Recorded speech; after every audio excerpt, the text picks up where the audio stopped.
یہ فرمایا کہ آپ صلی اللہ علیہ وسلم کو بشارت ہو، آپ ہرگز نہ ڈریے، خدا کی قسم اللہ تعالیٰ آپ صلی اللہ علیہ وسلم کو کبھی بھی رسوا نہ کرے گا،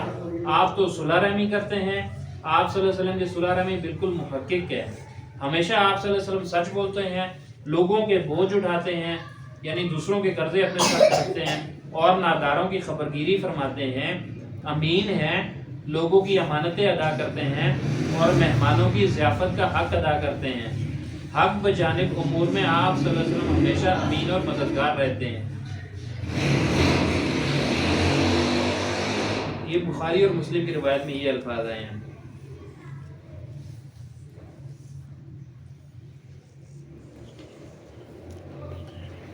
اب حضرت خدیجہ کے یہ الفاظ جس پہ بندہ غور کرے تو اس میں کیا حضور علیہ السلام کی ذات کو شک تھا اپنے نبی ہونے میں کہ آپ صلی اللہ علیہ وسلم کی جو ہے نا وہ گھبراہٹ ڈالی تھی، تو حضرت خدیجہ نے ان کو جو ہے نا وہ تسلی دی؟ ایسی بات نہیں ہے کہ حضور صلی اللہ علیہ وسلم صحابہ سے فرماتے تھے کہ بھئی میں اس پتھر کو ابھی بھی اچھی طرح سے پہچانتا ہوں اور آپ کہیں تو میں آپ کو وہ پتھر جا کے دکھا بھی سکتا ہوں جو مجھے راستوں میں جو ہے نا وہ سلام کیا کرتا تھا اور مجھ پر سلام بھیجا کرتا تھا اور جو ہے نا نبی پکار کے سلام پکارتا کرتا تھا، اور وہی کہ اس سے پہلے مطلب پہلی وہی آنے سے پہلے کہ جب مجھے نبوت اس سے پہلے سے وہ میرے اوپر سلامتی بھیجا تھا، تو میں اس پتھر کو پہچانتا ہوں۔ اور پھر جو آثار مطلب ہے کہ حضرت خدیجہ نے دیکھے اور شام کے سفر میں جو ہے نا بحیرہ راہب والا ہم نے واقعہ پڑھا، تو یہ چیزیں مطلب ہے کہ لوگوں نے تو دیکھی، آبزرو کی، حضور صلی اللہ علیہ وسلم ذات پر تو یہ ساری چیزیں بیتی ہیں، تو آپ صلی اللہ علیہ وسلم کو یہ نعوذ باللہ یہ شک تو بالکل بھی نہیں تھا کہ شاید میں مطلب نبی بنایا گیا ہوں یا نہیں، اس کی وہ تسلی چاہتے تھے۔ یہ ایک من جانب اللہ تعالیٰ کی طرف سے آپ کے اوپر جو ذمہ داری ڈالی گئی ہے اس کا ایک قسم کا مطلب بتقاضۂ بشریت جو ہے نا وہ تھا کہ بھئی ایک میں پتہ نہیں اس بوجھ کو صحیح طرح سے ادا بھی کر سکوں گا نہیں، یا جو اس کا حق بھی میں ادا کر سکوں، یہ صرف اس چیز کی گھبراہٹ اور خوف تھا،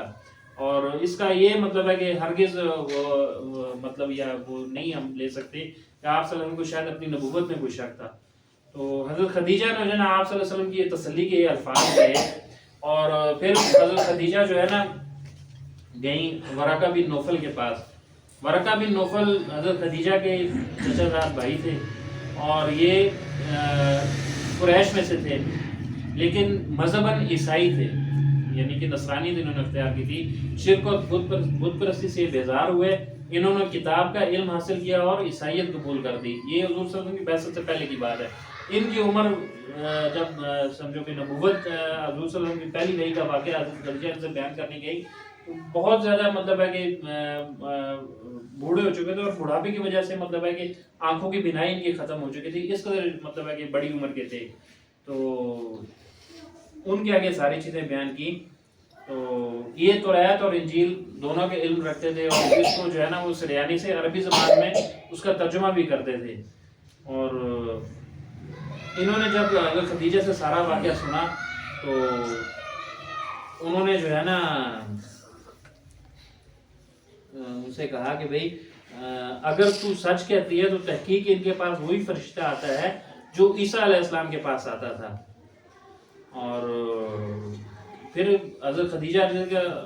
آئیں گھر پہ اور پھر حضور صلی اللہ علیہ وسلم کو لے کر گئیں ان کے پاس دوبارہ، تو آپ صلی اللہ علیہ وسلم کو لے کر جب ورقہ کے پاس گئیں اور کہا کہ اے میرے چچا زاد بھائی، یعنی ورقہ کو مخاطب کر کے کہا ذرا اپنے بھتیجے کا حال یعنی کہ ان کی اپنی زبانی سنیے، تو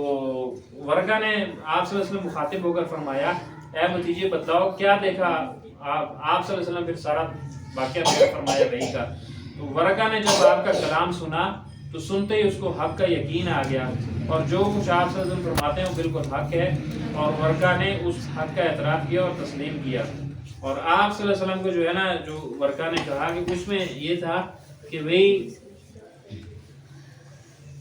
ایک روایت اس میں یہ آتی ہے کہ بھئی ورقہ نے آپ کا تمام حال سن کر یہ کہا کہ یہ وہی فرشتہ ناموس ہے جو موسیٰ علیہ السلام پر اترتا تھا، کاش میں تمہارے زمانے پیغمبری میں کبھی اور توانا ہوتا، یعنی کہ میں جوان ہوتا اور میں مطلب مضبوط جسم کا ہوتا، اور جب کہ تمہاری قوم تم کو وطن سے نکالے گی میں اس میں جو ہے نا وہ آپ کی مدد کرتا، یا کم از کم زندہ ہی ہوتا آپ صلی اللہ علیہ وسلم نے سن کر بڑی حیرت سے فرمایا کہ بھئی کیا یہ قوم مجھے مطلب یہاں سے نکالے گی؟ کیونکہ آپ صلی اللہ علیہ وسلم ابھی تک اپنی قوم میں سب سے محبوب افراد میں سے تھے، کہ اپنی قوم میں جو عزت اور مرتبہ حضور صلی اللہ علیہ وسلم کی ذات کو تھا اور کسی کو مطلب وہ عزت مرتبہ اس وقت تک کسی کو نہیں ملا تھا. اور یہ سن کر حضور صلی اللہ علیہ وسلم کو بڑی تعجب ہوا کہ کیونکہ ایسا بھی وقت ہے کہ یہ قوم مجھے اس شہر سے نکالے گی. تو برکہ نے کہا کہ ایک آپ تک ہی یہ موقوف نہیں ہے، جو شخص بھی پیغمبر ہو کر اللہ کا کلام اور اس کا پیغام لے کر لوگوں کے پاس آیا، لوگ اس کے دشمن ہو گئے، اور اگر میں نے آپ کا یہ زمانہ پایا تو میں نہایت زور و شور سے آپ کی مدد کروں گا. اور پھر ایک اور جگہ پہ روایت ہے کہ بھئی برکہ نے یہ کہا کہ آپ کو بشارت ہو، میں گواہی دیتا ہوں کہ آپ وہی نبی ہیں جن کی حضرت مسیح بن مریم نے بشارت دی، اور آپ مسئلہ موسیٰ علیہ السلام کے نبی مرسل ہیں، اور آپ صلی اللہ علیہ وسلم کو عنقریب اللہ کی طرف سے جہاد کا حکم دیا جائے گا. اور چونکہ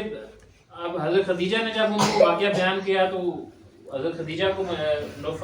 میں کیا کہا انہوں نے برکہ نے کہ بھئی تحقیق ان کے پاس وہی فرشتہ تھا جو عیسیٰ علیہ السلام کے پاس آتا تھا. اور حضور صلی اللہ علیہ وسلم کو جب انہوں نے واقعہ بیان کیا تو حضور صلی اللہ علیہ وسلم کے سامنے جو ہے نا وہ یہ بیان کیا کہ بھئی یہ وہی ناموس فرشتہ جو موسیٰ علیہ السلام پر اترتا تھا.